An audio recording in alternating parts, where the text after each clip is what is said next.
ஆண்டவரும் உலக இரட்சகருமாகிய இயேசு கிறிஸ்து நாமத்தினாலே யாவருக்கும் அன்பின் வாழ்த்துக்களை தெரிவித்துக் கொள்கிறேன். இன்றைய நாளிலும் சிந்தனைக்கென்று எடுத்துக்கொள்ளப்பட்ட வேத பகுதி சங்கீதம் 9ஆம் அதிகாரம் 2ஆம் வசனம். சங்கீதம் 9ஆம் அதிகாரம் 2ஆம் வசனம். உம்மில் மகிழ்ந்து களி கூறுவேன், உன்னதமானவரே உமது நாமத்தை கீர்த்தனம் பண்ணுவேன். உம்மில் மகிழ்ந்து களி கூறுவேன், உன்னதமானவரே உமது நாமத்தை கீர்த்தனம் பண்ணுவேன் என்று சொல்லி இங்கே சங்கீதக்காரன் ஆண்டருடைய நாமத்தை கீர்த்தனம் பண்ணுவதை குறித்தும் ஆண்டரோடு கூட நான் சந்தோஷமாக களி கூறுவேன் என்பதையும் சங்கீதக்காரன் சொல்லுகின்றார். ஏனென்றால் என்னுடைய தனிப்பட்ட வாழ்க்கையிலே ஆண்டவரை கர்த்தர் ஆசீர்வாதத்தை வழங்கினார். என்னுடைய பொது வாழ்விலே, சமுதாய வாழ்விலே வெற்றியையும் நீதியையும் அந்த ஆண்டவரை கர்த்தர் அருளி செய்தார். ஆகவே அவருடைய இரக்கமான செயல்களுக்கு நன்றியும், இப்போதும் எனக்கு அவர் உதவி செய்கின்ற ஆண்டவராக இருக்கின்றார் என்பதை நன்றி செலுத்தவும், அவர் கடந்த கால நீதி இரக்க செயல்களை நான் இன்றைக்கு நினைவு கூறுகிறேன் என்பதன் அடிப்படையில் தான் இங்கே சங்கீதக்காரன் முதலாவது சொல்லுகின்றான். இந்த 2ஆம் வசனத்தின் முதல் பகுதியிலே உம்மில் மகிழ்ந்து களி கூறுவேன். என்னுடைய வாழ்க்கையிலே, தனிப்பட்ட வாழ்க்கையிலே ஆசீர்வாதத்தை கொடுத்தார். குடும்ப வாழ்க்கையிலும் சரி, என்னுடைய வாழ்க்கையிலும், என்னுடைய அரசவை வாழ்க்கையிலும் அவர் எனக்கு ஆசீர்வாதத்தை கொடுத்தார்.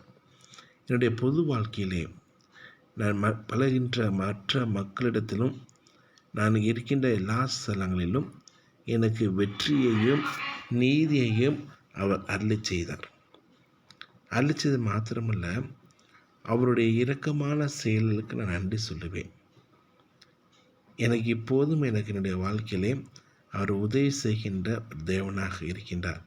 ஆகவே அவரில் நான் மகிழ்ந்து களி கூறுவேன் என்று சொல்லி அங்கு சங்கீதக்காரன் குறிப்பிடுகின்றார். இந்த 9ஆம் அதிகாரமும் 10ஆம் அதிகாரமும் இந்த 38 வசனங்களும் ஆண்டவருடைய காரியங்களை நினைத்து அங்கே ஆண்டவரை கர்த்தர் எப்படி என்னுடைய வாழ்க்கையில் இடைப்பட்டார், எப்படி என்னுடைய வாழ்க்கையிலே அவர் செயல்படுகின்ற தேவனாக இருக்கிறார் என்று சொல்லி சங்கீதக்காரன் இந்த 9ஆம் அதிகாரத்தையும் 10ஆம் அதிகாரத்தையும் இணைத்து அங்கே சொல்லுகின்றார். ஆக என்னுடைய வாழ்க்கையிலே அவர் செயல்படுகின்ற தேவனாக இருக்கின்றார். ஆகவே அவரில் நான் மகிழ்ந்து நான் களி கூறுவேன். எனக்கு அவர் உன்னதராகவும், என்னுடைய வாழ்க்கையில் எல்லா காரியங்களையும், மீட்புடைய காரியங்களையும் என்னுடைய வாழ்க்கையில் அருளி செய்து அனைத்து செயல்களையும் என்னுடைய வாழ்க்கையிலே அந்த ஆண்டவரை கர்த்தர் தருகிறார் என்பதை சங்கீதக்காரன் இங்கே சொல்லுகின்றார். ஆக நம்முடைய வாழ்க்கையிலும் நினைத்து பார்க்க வேண்டும், என்னுடைய வாழ்க்கையிலே ஆண்டவரை கர்த்தர் எப்படிப்பட்ட காரியங்களை செய்திருக்கின்றார். என்னுடைய தனிப்பட்ட வாழ்க்கையிலும், என்னுடைய பொது வாழ்க்கையிலும் ஆண்டவருடைய இரக்கமானது எப்படிப்பட்டதாக இருந்தது, ஆண்டவருடைய உதவி என்னுடைய வாழ்க்கையில் எப்படிப்பட்டதாக இருந்தது, கடந்த காலங்களிலே அவருடைய இரக்க செயல்களை நாம் நினைவு கூறுகின்றோமா, ஆண்டில் ஒவ்வொரு நாளும் நான் மகிழ்ந்து நான் களி கூறுகின்ற ஒரு பிள்ளையாக என்னுடைய வாழ்க்கை இருக்கிறதா என்பதை நாம் ஆராய்ந்து பார்க்க வேண்டும். அவர் நம்முடைய தனிப்பட்ட வாழ்க்கையிலே ஆசீர்வாதத்தை கொடுத்திருக்கின்றார். நம்முடைய பொது வாழ்க்கையிலும் வெற்றியையும் நீதியையும் நம்முடைய வாழ்க்கையில் அருளி செய்திருக்கின்றார். அவருடைய இரக்க செயலுக்கு நாம் நன்றி செலுத்த வேண்டும். இப்போது நம்முடைய வாழ்க்கையிலே அவர் உதவி செய்யும் தேவனாக இருக்கிறார். அதற்கு நாம் நன்றி செலுத்த வேண்டும். கடந்த காலங்களிலே நம்முடைய வாழ்க்கையிலே அவர் நீதியான காரியங்களை நிலைநிறுத்தியிருக்கின்றார். இரக்கமான செயல்களை செய்திருக்கின்றார். அதற்கு நாம் நன்றி செலுத்த வேண்டும்.